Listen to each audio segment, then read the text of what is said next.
amigos de Epicentro, nuevamente estamos aquí en una entrega más de Para Entender, ese segmento que hemos diseñado para poder discutir temas que vemos, que nos pasan coyunturalmente todos los días y que a veces no paramos un minuto a tratar de interpretar, a ver si hay algo más allá, algo que debemos comprender. Hoy lo vamos a hacer con un sociólogo que conoce muy bien, que puede interpretar muy bien a la sociedad, y vamos a hablar de lo que nos está ocurriendo con una creciente agresividad, una creciente desconfianza hacia el otro que se transmite en sospecha, pero que además se transmite en intención de destruir al otro. Y hemos visto episodios de agresiones, vimos lo que pasó con el fiscal Avelino Guillén, pero también con un grupo que dice que se va a organizar y que está dispuesto incluso a armarse para luchar contra el comunismo, y esos movimientos nos están inquietando mucho. Y por eso hemos invitado hoy a Sandro Venturo, sociólogo, que nos va a ayudar a entender este tema de la creciente violencia entre compatriotas, entre gente que vive en el mismo lugar. Sandro, gracias por estar en Epicentro. Hola, Clara Elvira, ¿cómo estás? Encantado de conversar contigo. Muy bien, Sandro, ¿tú crees que este es un fenómeno reciente que estamos, o por lo menos que es un fenómeno creciente en el último tiempo? Creo que no es reciente ni es exclusivo del Perú. Creo que estamos en una época en el mundo en general en que los sistemas políticos, las democracias, están seriamente desafiadas. Lo vemos en Estados Unidos, lo vemos en la Comunidad Europea, lo vemos en varias regiones del mundo, donde la polarización, la emergencia de los populismos, el predominio de las noticias falsas, todo eso está generando ambientes y escenarios políticos altamente conflictivos. En el Perú hemos tenido épocas duras también, con Sendero Luminoso en los años 80, a mediados del siglo pasado, con la emergencia del APRA, que era considerado un partido terrorista en su época. Hemos tenido muchos momentos de polarización, de violencia política, de desunión nacional y familiar. Hoy día estamos viviendo un nuevo capítulo de esto, lamentablemente, aunque tengo la impresión que hace 2 o 3 décadas no lo vivíamos de manera tan intensa. Ajá. ¿En qué se nota esa radicalización? ¿Cuáles son gestos que deberían inquietarnos y cuáles deberían ser, bueno, cosas normales del debate político? Porque tampoco se trata de que vivamos pues en 1984, que todos estemos de acuerdo y que tengamos un lenguaje unificado, pero ¿qué cosas sí son a tu juicio preocupantes en esta controversia y en esta tensión que tenemos? Yo creo que estos días en que se debate qué hace con el cuerpo de Abimael Guzmán, ¿no? Tenemos un país que mira al terrorismo, felizmente, como algo no solamente negativo, sino que debería ser irrepetible.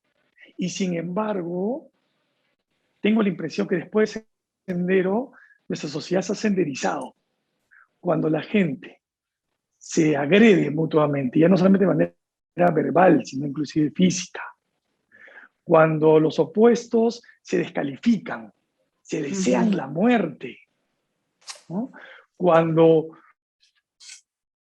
unos tratan a otros como, porque esas son las expresiones que uno lee en los canales digitales, lo que estamos viendo son expresiones que eran propias del Sendero Luminoso. Esto es, al enemigo hay que liquidarlo, hay que acabarlo, en favor de supuestamente de valores supremos, ¿no? Para la libertad para unos, la justicia para otros. Creo que cuando llegamos a esos niveles de violencia verbal o física, estamos demostrando que no aprendimos nada de la época reciente con el terrorismo peruano, ni estamos aprendiendo nada de las guerras y de la violencia que vemos en el mundo.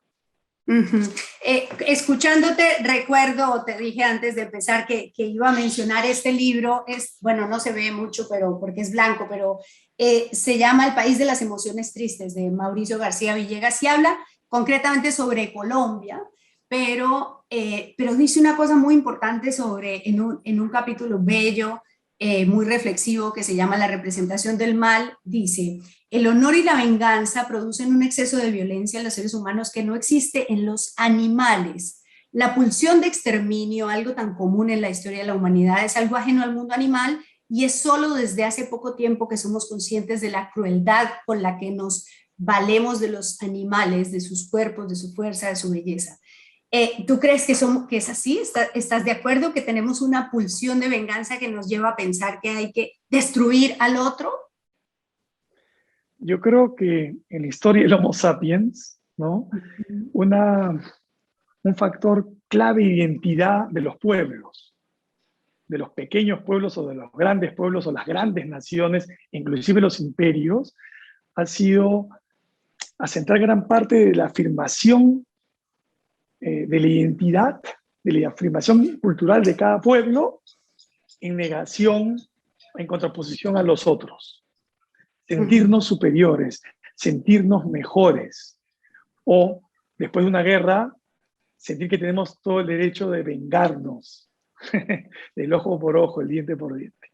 Entonces, creo que sí, el honor, la venganza, lamentablemente siguen siendo fundamentales para definir a las personas y a los pueblos. En esa medida, la violencia todavía parece ser una forma no solamente de identidad, sino un instinto por el cual los pueblos asumen que pueden así sobrevivir. Entonces creo que sí, seguimos siendo todavía comunidades violentas.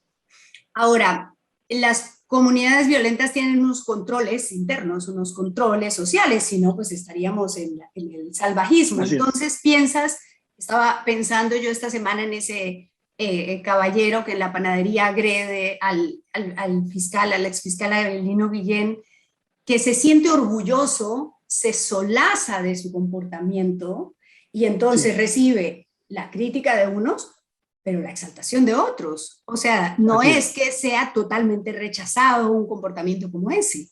¿Por qué crees que podemos llegar a pensar en una persona, además una persona mayor, porque el fiscal es una persona, no sé, debe tener 70 años y que no se ve que lo esté agrediendo? ¿Por qué hay gente que celebra eso y por qué alguien que tiene una agencia de comunicaciones o de publicidad como este caballero que tiene negocios arriesgaría su prestigio y su nombre para hacer eso?